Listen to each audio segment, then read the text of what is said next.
হে বাবা, কিভাবে অ্যাক্সিডেন্ট হয়েছে দেখো। ও ঘুরিয়ে কি রে, এরকম ভাবে কেউ ব্রেক মারে?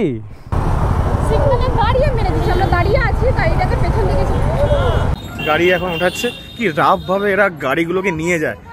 এই গাড়িটা মেরেছে নাকি দিদি? এই গাড়িটা মেরেছে।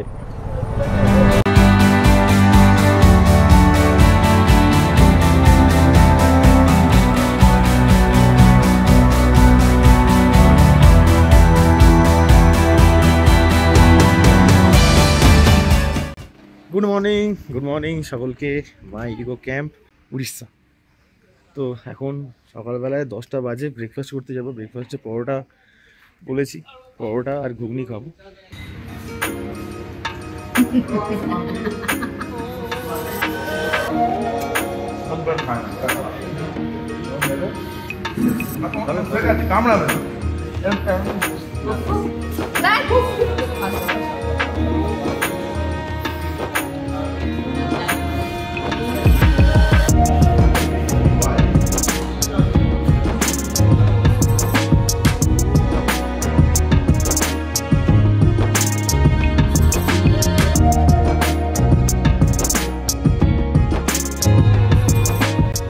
সকালবেলায় ব্রেকফাস্ট হয়ে গেছে, এবারে বাড়ির দিকে যেতে হবে।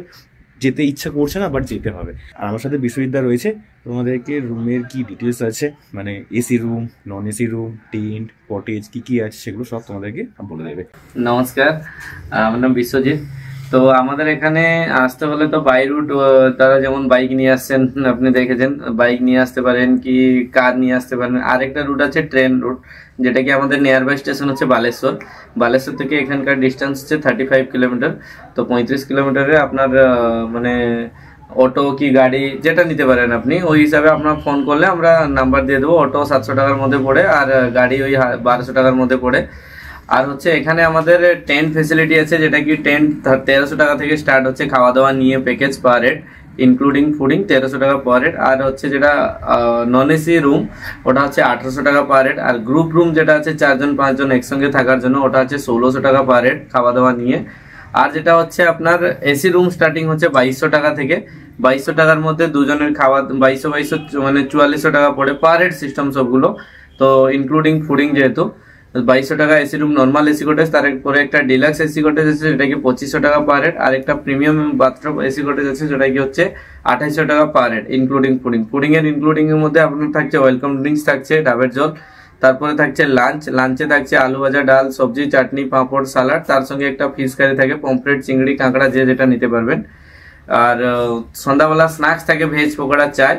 আর রাত্রে ডিনারে থাকে চিকেন কারি, আলু ভাজা, সালাড, রুটি কি ভাত যে যেটা নিতে পারবেন। আর তারপরের দিনে সকালে চায় বিস্কুট থাকছে, তারপরে ব্রেকফাস্ট পরোটা, ঘুগনি, ডিম সিদ্ধ, মিষ্টি, এটা হচ্ছে আমাদের প্যাকেজ। তারপরে কেউ চাইলে ধরো বারবিকিউ সন্ধ্যাবেলা যেমন হয়, chicken barbecue, prawn barbecue, pomfret barbecue, ওগুলো আপনি এডিশনাল অর্ডার করতে পারবেন। লাঞ্চের টাইমে ধরো মনে হলো কি আপনার একটা ফিশ নিলেন, তারপরে চাইলে ক্র্যাব একটা অ্যাড করতে, কি চিংড়ি একটা অ্যাড করতে আপনি করতে পারবেন, ওটা আলাদা ভাবে। আর একটা এখান থেকে সাইট সিনে আপনার বোটিং ফেসিলিটি আছে, যেটা কি মোহনা যায়। মোহনা বোটিং এ আপনার 400 টাকা করে নেয় পার হেড 1 ঘন্টাতে, এটা একটা ফেসিলিটি আছে। আর যা কিছু আপনার ইনকোয়ারি আছে বাই ফোন কল করলে আমাদের বুকিং নাম্বার আমি বলে দিচ্ছি 7008349353। এই নাম্বারে কল করলে আপনার যা যা ডিটেলস আছে দিয়ে দেবো। চিকেন বারবিকিউ 1 কিলো 500 টাকা, যে 500 গ্রাম নেবে 250 টাকা, আর যে 250 গ্রাম নেবে 125 টাকা। তো এটা আছে। পমফ্রেট বারবিকিউ এজ পার সাইজ 250 টাকা, 300 টাকা সাইজ নিয়ে। চিংড়ি মাছের বারবিকিউ 8-10 পিস থাকে, ওটা 250 টাকা প্লেট। আমাদের অল টোটাল গ্রুপ নিয়ে আমরা বেরিয়ে গেছি, এখন বাড়ির দিকে যাচ্ছি। আর সত্যি কথা বলতে গেলে প্রথম দিনে যে এক্সাইটমেন্টটা থাকে সেটা বাড়ি ফেরার দিনে আর থাকে না, তাই জন্য ভালো লাগছে না।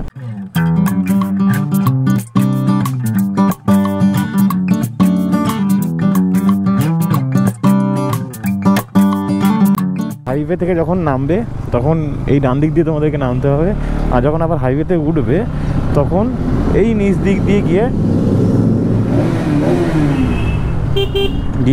এরকমভাবে ডান দিকে ঢুকতে হবে। কি হলো?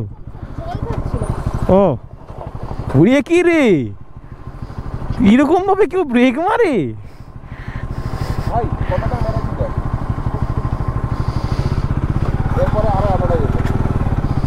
চ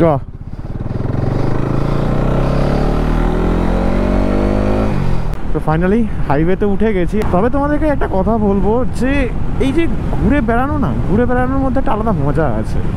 আর ধরো এই যে হাইওয়েতে এখন রাইড করছি, এই হাইওয়েতে রাইড করার সময়তে সিরিয়াসলি বলছি যে একটুখানি এগোচ্ছি, সিনারিওটা পাল্টে যাচ্ছে। আমার ডান দিকে রয়েছে ধান ক্ষেত, জানি না গোপ্রোতে কতটা তোমরা দেখতে পাচ্ছ, বাট সত্যি ভালো। একটাই কথা বলবো যে সুযোগ পেলে গাড়ি নিয়ে বেরিয়ে পড়ো, বা গাড়ি যদি নাও থাকে বাসে ট্রেনে করে ট্রাভেল করো, ঘোরো, অনেক এক্সপিরিয়েন্স গ্যাদার করবে। হ্যাঁ, আমার বাইক নিয়ে ঘুরতে ভালো লাগে বলে আমি বাইকটা নিয়েই সব থেকে বেশি ট্রিপ করেছি। আর তোমরা যদি মনে করো যে বাইক নিয়ে তোমরা এফোর্ড করতে পারবে না, তাদের জন্য তো অবভিয়াসলি ট্রেন তো রয়েছে এবং বাসও রয়েছে। তাই জাস্ট ব্যাকপ্যাক করো, বেরিয়ে পড়ো।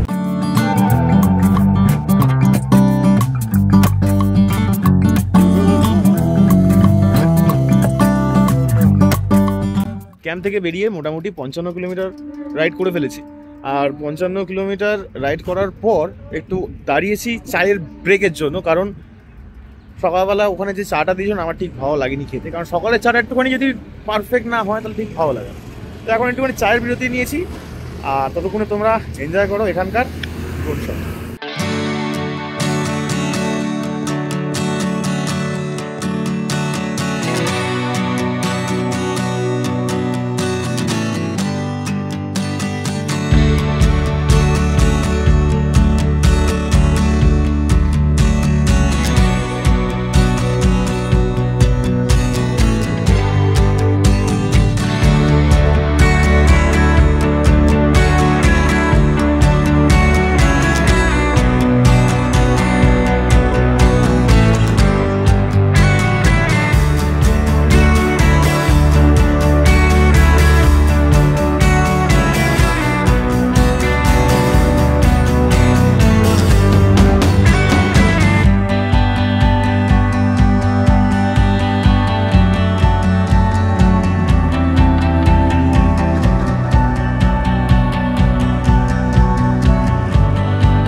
তো এখানে একটুখানি চায়ের বিরতি নিতে দাঁড়িয়েছিলাম, কিন্তু গল্প করতে করতে এতটাই টাইম লেগে গেছে আর কিছু বলার নেই। আর বাদিকে দেখো কত সুন্দর এক ধান ক্ষেত রয়েছে।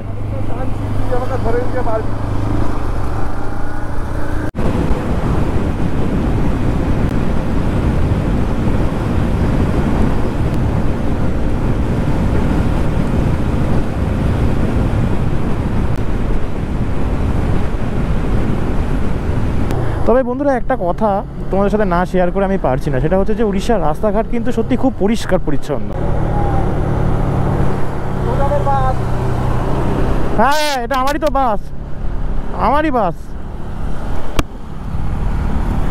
ব্যাপারটা হচ্ছে যে যদি এই সিমেন্টের রাস্তাটাকে বাদ দিয়ে যদি পিচের রাস্তা করতো তাহলে ভালো হতো, কিন্তু এই যে রাস্তার মধ্যে এই যে ভাগটা রয়েছে এটার জন্য গাড়ির চাকা স্কিড করছে। আর এরকম কতগুলো ক্র্যাকস রয়েছে, দেখো কতগুলো, এর জন্য কিন্তু খুব স্কিড করছে চাকা। আর আমাদের বাড়ির ডেস্টিনেশনে পৌঁছতে 147 কিলোমিটার এখনও বাকি রয়েছে। বাকি টিমমেটরা কোথায় উড়ে গেছে কে জানে, মানে হু করে চালিয়েছে।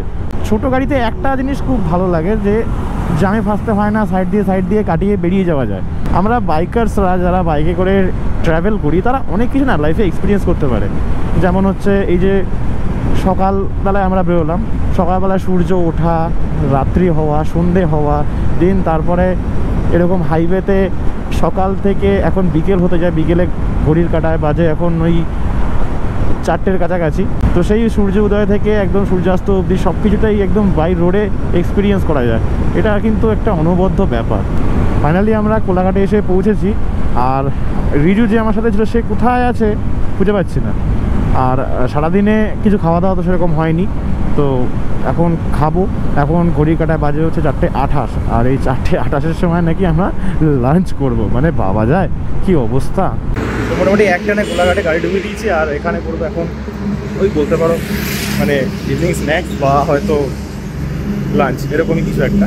তো দেখি কী আছে খাবার দাবার, কারণ হালকা ফুলকা খাবো, ভাত টাত কিছু খাবো না, ভাবছি রুটি খাবো, রুটি বা চানা যদি থাকে তাহলে সেটা খাবো, খেয়ে তারপরে এখান থেকে যা বাড়ি ভাবছি উলুবেড়িয়া হয়ে মানে গঙ্গা পার করে বাড়ি চলে যাবো, তাহলে মোটামুটি প্রায় 40 কিলোমিটার মতন আমাদের সেফ হয়ে যায়।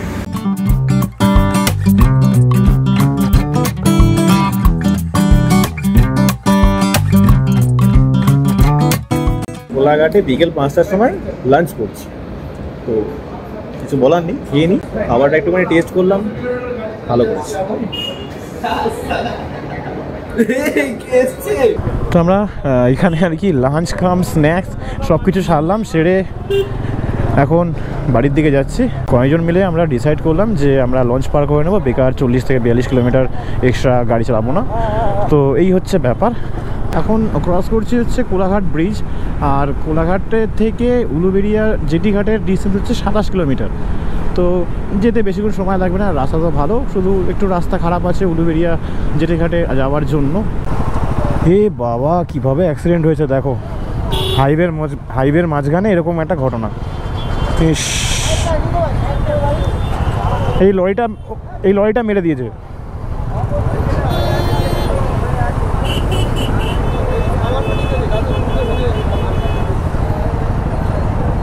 হ্যাঁ ভগবান, যার গেল গেল। এই গাড়িটা মেরেছে নাকি দিদি? এই গাড়িটা মেরেছে?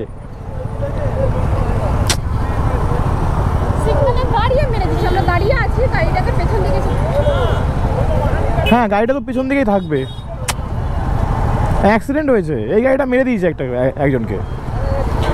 না না, আমি না, হ্যাঁ ও সিগনালে দাঁড়িয়ে আছে আর তাও মেরে দিয়েছে। হ্যাঁ না, আশা করি তো সেরকম কিছু হয়নি।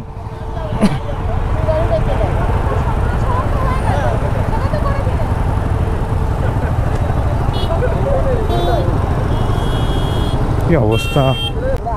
না না, বেরিয়ে গেছে।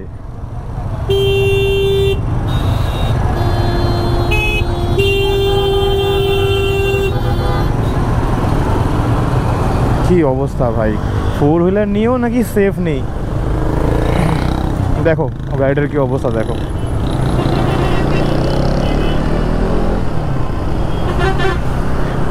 কেসটা দেখলি? হতে দেখেছিস? আরে আর তো ফাইনালি উলুবেড়িয়াতে এসে গেছি, উলুবেড়িয়া জেটি ঘাটে। গাড়ি এখন ওঠাচ্ছে। কি রাফ ভাবে এরা গাড়িগুলোকে নিয়ে যায়, মাথা গরম হয়ে যায়। কোনটা দিয়ে এসছিস তোরা? কোনটা দিয়ে? ভিডিওর একদম অন্তিম লগ্নে এসে গেছি, আর পিছনে আমাদের লঞ্চ রয়েছে, আর আমরা এই 20 কয়েক মেম্বার শুধু লঞ্চ পার করে আমাদের বাড়ির উদ্দেশ্যে যাব। ভিডিও যদি ভালো লাগে তাহলে অতি অবশ্যই একটা সাবস্ক্রাইব করে আমার ফ্যামিলিতে জয়েন করো, বন্ধুদের সাথে শেয়ার করো ভিডিওগুলো। চলো, বাই বাই।